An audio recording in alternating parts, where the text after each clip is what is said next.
Bonjour et bienvenue sur French with Jeanne, un podcast en français pour les étudiants de français. Avant de commencer, j'aimerais vous informer que mon podcast est désormais disponible sur Apple Podcast. Je vous invite à le partager avec ceux pour qui il peut être utile.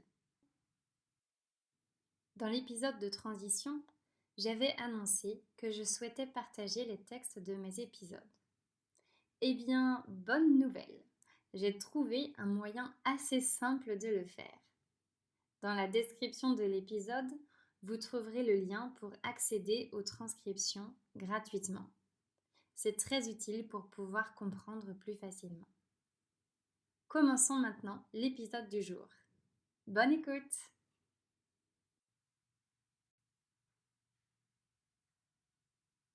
Cette semaine, nous commençons une nouvelle série d'épisodes sur le thème du nomadisme digital. En effet, depuis presque 10 mois, je me définis comme une nomade digitale. Je vous en ai déjà un peu parlé dans l'épisode 3 de la troisième série, Un âge, une situation. Pour ceux qui ne l'ont pas écouté, voici l'explication. Un nomade digital, comme son nom l'indique, c'est une personne nomade. En d'autres termes, c'est une personne qui n'a pas de domicile fixe, qui n'est pas attachée à un emplacement géographique. Les nomades sont donc toujours en mouvement. Ils voyagent de ville en ville et de pays en pays. Évidemment, comme tout le monde, les nomades ont besoin de travailler pour subvenir à leurs besoins. C'est là qu'entre en scène la notion de digital. Ces personnes doivent avoir un emploi qui se combine avec leur nomadisme. De ce fait, les nomades travaillent presque toujours en ligne, c'est-à-dire qu'ils travaillent sur leur ordinateur. Beaucoup de professions peuvent être exercées en ligne. Enseignants, programmeurs, ingénieurs, écrivains, consultants, assistants virtuels, designers, blogueurs, coachs, etc. C'est un style de vie assez nouveau, mais déjà très à la mode. Il séduit surtout les jeunes entrepreneurs qui rêvent de voyage et de liberté. Je vais maintenant vous parler de ma situation personnelle et de celle de mon copain.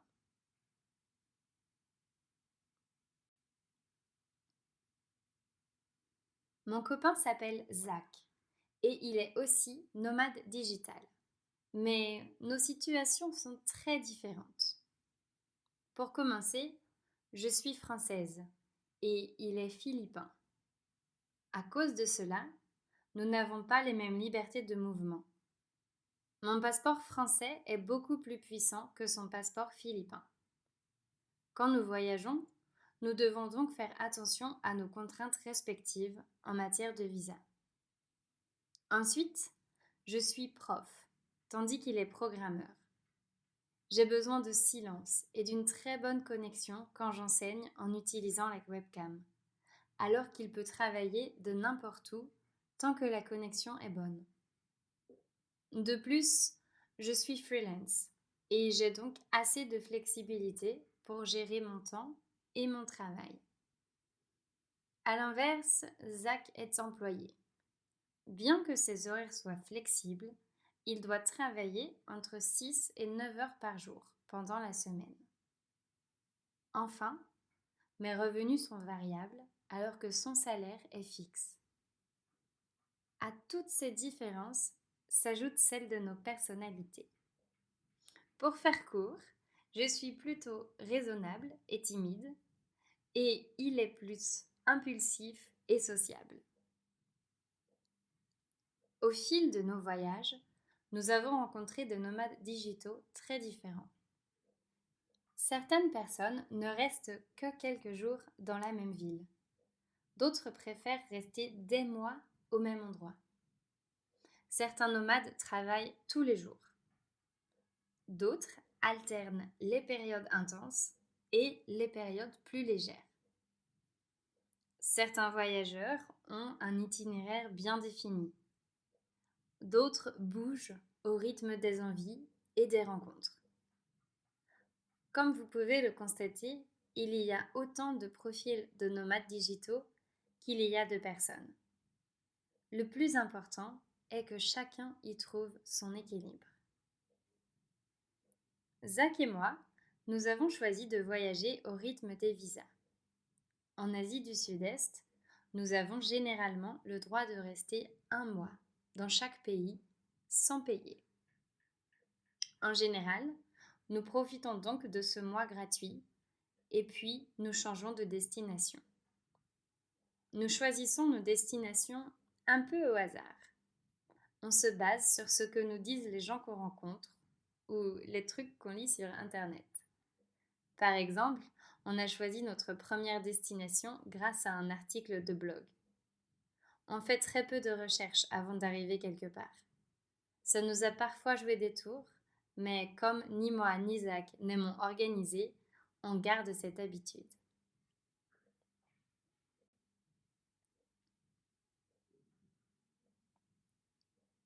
Quand nous avons commencé à nous intéresser à ce mode de vie et à en parler autour de nous, on nous a souvent demandé pourquoi nous étions attirés par ça. Pour certaines personnes, c'est un style de vie très étrange. Pour nous, c'est presque une évidence. J'ai choisi d'être nomade pour plusieurs raisons. La première est la liberté de mouvement que cela me procure. Je suis presque libre d'aller où je veux. Je dis presque parce que les visas m'imposent des limites ainsi que mon travail. Je dois me trouver dans un endroit où je peux donner mes cours, c'est-à-dire un endroit calme doté d'une bonne connexion Internet. Néanmoins, la liberté est immense. Je l'apprécie d'autant plus que l'idée de choisir un endroit où vivre me paralyse. J'ai du mal à m'imaginer rester 1 ou 2 ans dans la même ville. Si vous me connaissez personnellement, vous savez que je suis très indécise. Cette difficulté à me projeter est certainement liée à ça. La deuxième raison est la curiosité. D'aussi loin que je me souvienne, j'ai toujours été attirée par l'étranger. J'ai toujours été curieuse de savoir à quoi ressemblait la vie dans telle ou telle partie du monde. J'ai toujours eu soif de découvertes et de rencontres qui viendraient chambouler ma manière de voir les choses. Maintenant, je suis servie. La troisième raison pour laquelle j'ai choisi ce style de vie nomade est simplement parce que je le pouvais. Quand je me suis intéressée à cette option, je travaillais déjà de manière indépendante et en ligne. Je n'avais presque rien de plus à faire que d'acheter mon billet d'avion et faire mon sac. L'idée d'être en voyage permanent me rendait euphorique. Plus je lisais de blogs et de témoignages, plus j'avais envie de rejoindre cette communauté. Mon copain était dans le même état d'esprit, et la décision de sauter le pas ne fut donc pas difficile à prendre. Je suis nomade depuis novembre 2018 et Zach depuis un peu plus longtemps. Nous ne savons pas combien de temps nous allons faire ça, mais tant que ça nous plaît, nous continuerons.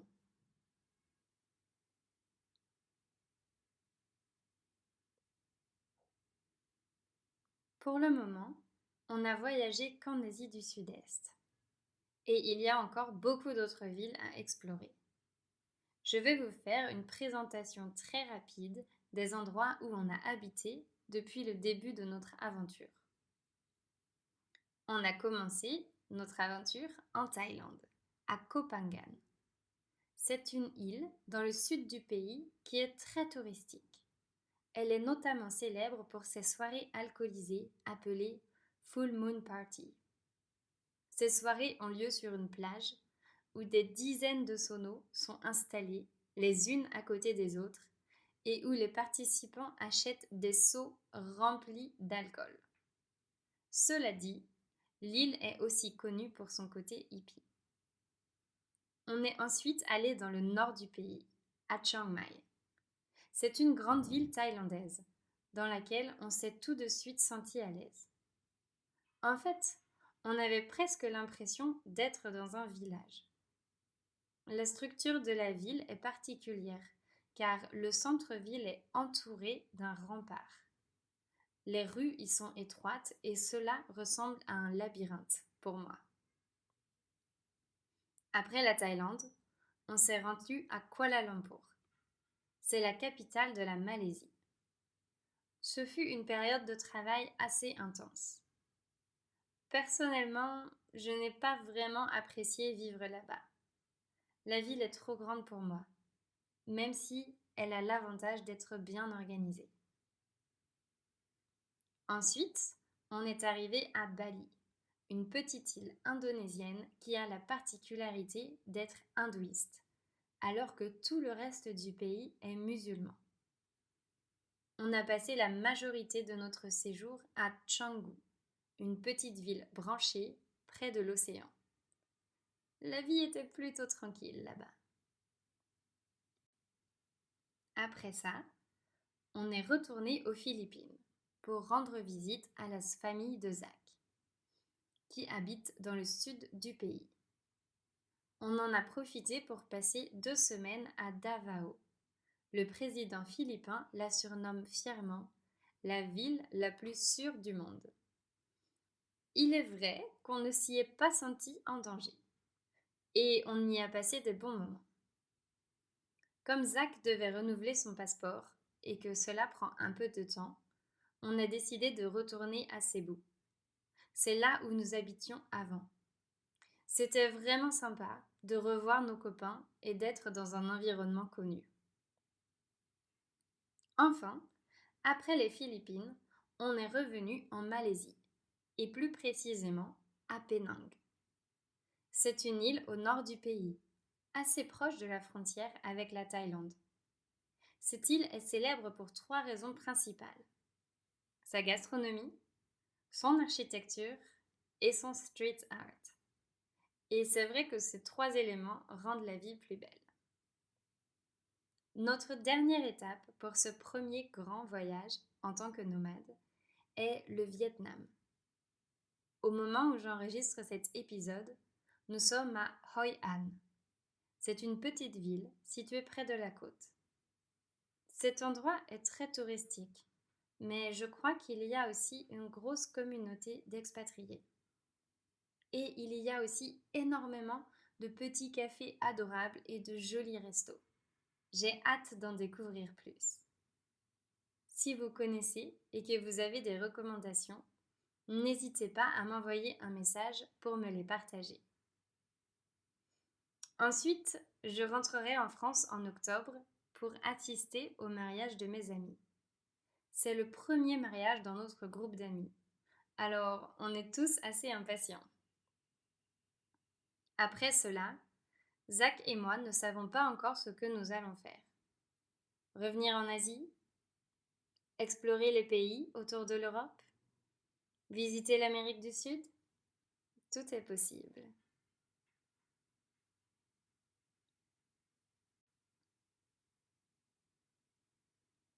Avant de terminer cet épisode, je voudrais vous donner 2 podcasts en lien avec le nomadisme digital. Je mettrai les liens dans la description de l'épisode. Si vous souhaitez en savoir plus sur ce style de vie et découvrir des profils de nomades digitaux, je vous recommande le podcast Traverser la frontière. Dans chaque épisode, le présentateur interviewe des Français qui ont décidé de vivre à l'étranger. Si vous êtes plutôt intéressé par la création de business en ligne, vous pouvez écouter le podcast Les vraies affaires. Il s'agit d'interviews de femmes qui ont créé et développé leur activité en ligne. Je dois quand même vous prévenir que la présentatrice et beaucoup d'invités sont québécoises. La compréhension peut donc être un peu plus difficile à cause de l'accent. Voilà pour aujourd'hui. Merci d'avoir écouté cet épisode et à très bientôt pour le prochain.